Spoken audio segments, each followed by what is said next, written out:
Oi, o meu nome é Manuel, como você deve saber se tu tá aqui, e hoje eu quero falar sobre um jogo que eu joguei recentemente chamado Silent Hill. E, bom, antes de eu falar um pouco sobre esse jogo, eu gostaria de conversar com você que talvez não possui jogos como um de seus interesses ou nunca teve nenhuma experiência com jogos eletrônicos. Eu realmente recomendo que você dê oportunidade para algum jogo, enfim, tem vários títulos aí recentemente que já são excelentes, né? E por que eu digo isso? Eu creio firmemente de que jogos se tornaram um tipo de obra de arte, né? Pelo menos assim, como a gente encara um filme assim que pode transmitir significados, perspectivas, reflexões através do seu enredo, né? Cenário, elenco, enfim, todos esses aspectos que a gente já sabe. O mesmo acontece no jogo. O jogo ele é criado com cenário, enredo, personagem, trilha sonora, figurino, enfim, tudo para que o jogador desfrute. Porque o jogador é quem controla os personagens da obra. Então, esse é o máximo de imersão que a gente pode conseguir, né? Afinal, é você que controla o destino dos personagens. Se o personagem morre, tecnicamente você morre, né? Enfim, isso é muito interessante e casa perfeitamente com um dos melhores gêneros que a gente tem por aí, que é o terror. Falando nisso, Silent Hill, que é o jogo que eu quero falar com vocês hoje, foi lançado em 1999 para PlayStation 1 e é um jogo de survival horror, ou seja, né, traduzido rudemente, sobreviver a horrores, e essa tradução é perfeita. Basicamente, você vai sobreviver a horrores nesse tipo de jogo. E o que tem de legal em Silent Hill? Bom, a equipe que produziu Silent Hill é composta pelo diretor Keiichiro Toyama e, juntamente do time, tinha a nossa lenda, né, o gênio da geração atual de jogos que a gente conhece por aí, o Messias Hideo Kojima, né, grande fã aqui, e ele também estava junto nessa produção. E o que Silent Hill tem de tão especial? Bom, o Keiichiro Toyama, o diretor, ele bebe diretamente das fontes do David Lynch e do Stephen King, por exemplo, e Lovecraft, enfim, várias outras referências. No caso do Lynch, dá pra se ver nitidamente assim, as influências, por exemplo, do Twin Peaks ou Eraserhead, né, que são obras do Lynch que já deixavam bem claro esse ar, né, de estranheza, né, esse terror assim, que não se trata basicamente do espectador ser assustado por uma figura assim na tela, enfim, aquele terror assim, o jump scare, né, que é o termo em inglês, que é momentâneo, né, basicamente a surpresa de terror que acontece ali e que passa depois. Muito pelo contrário, o David Lynch vai tratar esse terror assim como o medo do estranho, né? O medo do desconhecido, que é basicamente assim, histórias sinistras, cenários assim perturbadores, enfim, essa estranheza assusta muito mais o espectador, pelo menos na minha opinião, porque ela vai se estendendo ao longo da narrativa. Então, é diferente daquele susto assim que acontece ali em um instante e depois, nossa, que susto, né? Que medo. Não, no caso assim, quem vê filmes seriados assim do Lynch, percebe que tem algo estranho assim o tempo inteiro, então a atmosfera é bem pesada, né? Silent Hill vai trazer muito disso. Além do Lynch, também temos o Stephen King, que dá pra citar. Ele tem um conto publicado, se não me engano, em 1975, que o título é The Mist, né? Não sei como é que ficou a tradução, se é o nevoeiro ou a névoa, mas também fala um pouco sobre isso, né? O nevoeiro, basicamente, é esse impedimento, né, do personagem de saber o que está acontecendo, de enxergar, enfim, o medo do desconhecido. Nós podemos tratar desse jeito. E o que isso diz respeito a Silent Hill? Bom, praticamente tudo. No caso de Silent Hill, para dar uma sinopse geral do jogo, a gente controla um cidadão chamado Harry Mason, cara boa pinta, normal, parece um bancário, sei lá, um contador, assim, a gente não sabe muito bem sobre a profissão dele. Enfim, é só um brother, né? Aqui no Brasil a gente poderia considerar como um cidadão de bem, né? Colocar uma foto dele com uma arma, daí sim que ele é um cidadão de bem que a gente tá se atuando, né? Enfim, ele tem uma filha chamada Cheryl, e uma criança, né?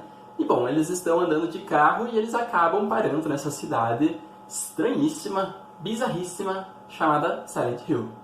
E a Cheryl, ela sai do carro e mete o pé. O Harry, como pai do ano que ele é, adiantando aqui que esse personagem, que ser humano, tá bom? Tipo, esse cara, assim, é um dos melhores pais que eu já vi ser retratado em qualquer tipo de mídia. Ele faz de tudo pela filha dele. A começar a seguir ela por um beco numa cidade que é infestada por um nevoeiro, assim, que você não enxerga 2 palmos na tua frente, E de cara você vê que tem criaturas sobrenaturais ali, criaturas infernais, literalmente. E, bom, esse é o pontapé inicial da narrativa. Ao decorrer disso você vai investigando o que está acontecendo e procurando a sua filha, né? Ao longo que você descobre algumas informações sobre a cidade ali, principalmente relacionadas a cultos, enfim, todo esse aspecto místico, né? Que é muito aterrorizante também, né? Eu imagino que em 99 ainda mais, né? Bom, tudo isso vai acontecendo enquanto você está à procura da Cheryl, a sua filha. E o que Silent Hill tem de tão legal? Bom, a começar pelo cenário, né? É uma boa parte para se começar. Essa névoa que eu comentei, esse nevoeiro que cerca a cidade, ele já é super interessante nessa perspectiva que eu falei antes, né? Do medo de você não enxergar alguma coisa, enfim, você tá andando na cidade ali com o nevoeiro, você não sabe se o inimigo vai aparecer da frente ou atrás de você, enfim, é um medo constante. Mas se torna ainda mais legal quando você sabe que o PlayStation 1, em 1999, que foi lançado esse jogo, ele não possuía a capacidade dos videogames hoje em dia, em que você pode subir em algum lugar ali do cenário e enxergar o mapa inteiro. Se eu não me engano, o PlayStation 1, eu acho que ele tinha tipo 2 MB de RAM, então assim, ele nem conseguia carregar o cenário, assim, sabe? E o que o jogo fez, né, para tirar proveito disso? Inseriu o nevoeiro, que torna impossível do personagem enxergar muito longe, né? Afinal, o próprio console não conseguiria reproduzir essas imagens com nitidez. Então, é incrível como andar pelas ruas de Silent Hill na névoa, embora seja um espaço aberto, é uma das sensações mais claustrofóbicas que a gente pode ter nos jogos. Dá muito medo, é muito aterrorizante, enfim. Além disso, né, quando a gente entra em outros lugares, né, a gente não passa só o jogo assim na rua, a gente entra em hospitais, escolas, enfim, esgotos, lugares assim da jornada, né, em que nós estamos procurando a Cheryl. E o que o jogo faz para tornar isso muito especial? Bom, primeiro que em 1999, né, a gente está falando do PlayStation 1, os comandos dos personagens eram meio rústicos ainda, assim, não é fácil de você controlar o Harry, né, o protagonista. E isso é um pouco frustrante. Ele não sabe, por exemplo, mirar imediatamente no inimigo, ou para ele abrir uma porta é um parto, ele tem que estar na frente da porta para daí abrir, entendeu? E quando está fugindo do inimigo, isso é bem frustrante. Por mais que eu ficava um pouco irritado enquanto eu jogava isso, eu também cheguei a pensar, bom, mas o que eu faria se eu estivesse nesse lugar, né? Porque o Harry, ele é só um cidadão. Ele não tem a obrigação de saber atirar em demônios, né? E sair correndo de criaturas sobrenaturais. Isso é muito diferente dos jogos que tinham antes do Silent Hill. Por exemplo, Resident Evil, que também é do Japão, né? Que começou com essa temática de terror, enfim, assim, no PlayStation 1 também. No Resident Evil nós temos agentes que nós controlamos, né? Os inimigos, no caso do Resident Evil, são zumbis.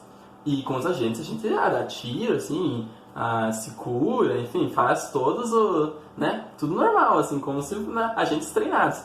E o Harry é só um cara, então assim, não tem por que ele ter essas noções, sabe? O que torna tudo muito mais imersivo, porque é a clara sensação de que você é apenas um pai à procura da tua filha no lugar mais inóspito da Terra. Basicamente é isso que acontece em Silent Hill. E bom, é muito assustador. Não tem muitas situações assim de susto assim descaradas assim na tua cara, né? É tudo muito criado pela atmosfera. Falei um pouco do cenário, agora falando um pouco da trilha sonora. E quem joga jogos japoneses sabe que a trilha sonora é com eles, né? Do Castlevania, Final Fantasy, Silent Hill, Zelda, enfim. Posso citar aqui inúmeros jogos em que trilhas sonoras realmente estão em outro nível, né? No caso das produções japonesas. No Silent Hill não é diferente. A própria trilha sonora, por mais que isso seja um pouco meio apelativo pra mim, né? Mas a trilha sonora, ela mesma assim tem sons de batidas, passos, enfim, qualquer barulho que você não quer ouvir enquanto você está explorando uma escola sem, né, só com a luz da tua lanterna de noite, né? Então, isso é muito perturbador, porque a música só é interrompida pelo seu rádio, que o Harry carrega com ele, que dá esse sinal de estática ou interferência quando o inimigo está perto. Então, ou tá dando esse sinal de interferência, ou a música, quando não, os dois, né? Então é sempre uma situação de alerta. Você se sente muito desconfortável jogando esse jogo. Ainda mais com o Harry sendo todo, né, embananado pra fazer as coisas, como eu falei antes, né? E bom, o que mais que assusta a gente nesse jogo? Muitas coisas, né? Uma delas que eu acho muito bom é o quão ele é parecido assim com as histórias assim e fenômenos que nós temos de poltergeist, assombrações, fantasmas, enfim, o jogo ele é perfeitamente, assim, ambientado para quem já tem essa noção, assim, básica do terror, né? Desses clichês de fantasma, enfim. Por exemplo, eu lembro que uma das cenas que mais me deu medo no jogo foi quando eu estou explorando um hospital, né? Quem jogou vai se lembrar. E esse hospital ele é composto por 3 andares. E Silent Hill tem um lance que assim, você tem que explorar todas as áreas e aos confins de todas as salas, porque senão você não progride no jogo. Muita da história do jogo está escondida em itens que você acha por aí, enfim, e eles mudam diretamente, né? O quanto você explora o jogo e as decisões que você toma durante o jogo mudam diretamente no final. Até onde eu sei, tem 5 finais para esse jogo. Então, isso torna tudo muito interessante, né? Porque você está se morrendo de medo de explorar o lugar, mas você tem que explorar primeiro para progredir na história e tem que explorar direito, né? Para conseguir os melhores finais, enfim, saber o que está acontecendo ali, né? É que nem na vida real, se você está numa situação dessa na cidade, você não ir atrás de informação, você só vai ficar com medo sem saber o que está acontecendo. Enfim, enquanto eu estava nesse hospital que eu falei de 3 andares, eu explorei o primeiro andar, todas as salas, o segundo andar, todas as salas, e o terceiro andar, todas as salas. E não achei nada que me fizesse progredir na área, né? E ali era o objetivo do jogo mesmo, então eu sabia que tinha alguma coisa que eu precisava fazer naquele local. Eu entrei no elevador e desci pra entrada, né? Pra ver se mudava alguma coisa, enfim, se o jogo tinha alguma ceninha ou algo do tipo. E voltei pra entrada, né? Entrei no elevador, fui pro primeiro andar, não tinha nada, enfim, pensei, nossa, né? O que isso aconteceu? Entrei no elevador novamente e quando você vai escolher o andar do elevador, surge a tela com os botões assim pra você apertar, né? Tem o botão de abrir e fechar a porta e do primeiro, segundo e terceiro andar. Quando você explora o hospital inteiro, volta pra entrada e depois entra no elevador de novo, tem o primeiro, o segundo, o terceiro e um quarto andar. Sem trilha sonora, sem bicho pulando na tua tela, sem grito acontecendo, simplesmente um botão carregado ali na imagem do jogo. Mas que medo, que frio na espinha. Porque é muito imersivo, é muito parecido com a vida real. É diferente de, sei lá, você tomar um susto abrupto, assim. Isso é o que aconteceria se você estivesse investigando um hospital, sei lá, mal assombrado, né? Um outro andar surgir do nada. E você entra nesse andar e é uma versão piorada daquele hospital, né? O Silent Hill tem muito disso, né? Ele brinca com o jogador nessa parte que você faz por exemplo, o local da escola, o local do hospital, da igreja, enfim. E depois que você termina essa região, há uma outra versão dessa região que é como se fosse uma versão tipo de pesadelo, como se a primeira não fosse, né? Mas uma versão de pesadelo, assim, com paredes ensanguentadas e tudo, assim, que é justamente para o jogador pensar, né? Não acabou, né? Preciso explorar mais isso. E é muito legal. Por que eu tô tratando desse jogo, né?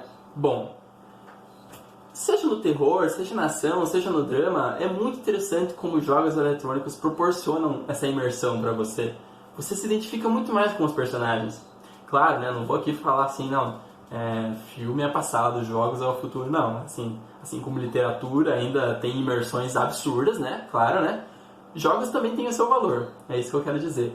No caso do terror, eu sou alguém que sempre gostei de terror. E, bom, é difícil, assim, você se espantar positivamente com filmes hoje em dia, assim, que tratam desse tema. Porque é muito clichê, né? É uma área que já foi explorada, né? Quem sabe ali na época do Hitchcock, assim, tipo, era uma novidade pro povo, todo o suspense, o terror que acontecia, e o Hitchcock também era um mestre nisso, né? Mas ao decorrer do tempo, a gente vai pegando alguns filmes de terror, assim, como, vamos pegar esse filme aqui pra ver, tipo, e tirar uma onda, sabe? Tipo, Premonição, vamos maratonar Premonição pra ver o que tem. Ninguém realmente mais se assusta com isso, né? Enfim, no caso dos jogos, olha só, esse jogo é de 1999, cara. Então, assim, os gráficos dele, assim, não são nem um pouco realistas, assim, até pra limitação, né, do videogame. Eles são literalmente polígonos, né, o gráfico. Mas o jogo não precisa disso pra te assustar. E todas as limitações que ele tem, ele vai fazer do máximo pra usar isso contra você. Então, assim, não vai nessa de que só porque o jogo é antigo ele não vai te assustar, igual um desses jogos aí que tem atuais. O Silent Hill 1, eu acho que não é o melhor da série, se não me engano o 2 é o melhor, que tem os personagens mais icônicos, né, quem jogou já sabe. E, se não me engano, dizem que o 3 é o mais assustador. E tem uns outros spin-offs aí que eu não tô muito por dentro. Mas eu só joguei o 1, né, que foi recentemente, joguei pela primeira vez, e fiquei muito satisfeito. Porque eu imagino as crianças em 1999, porque eu acho que naquela época não tinha muito adulto ou jovens até mesmo que jogavam, né? O pessoal, ia pro clube, sei lá, fazer qualquer outra coisa, a não ser jogar videogame, né? eu fico pensando quais que são os traumas desenvolvidos pelas crianças que pegaram esse joguinho pra Play 1. Meu Deus. É isso. Tchau!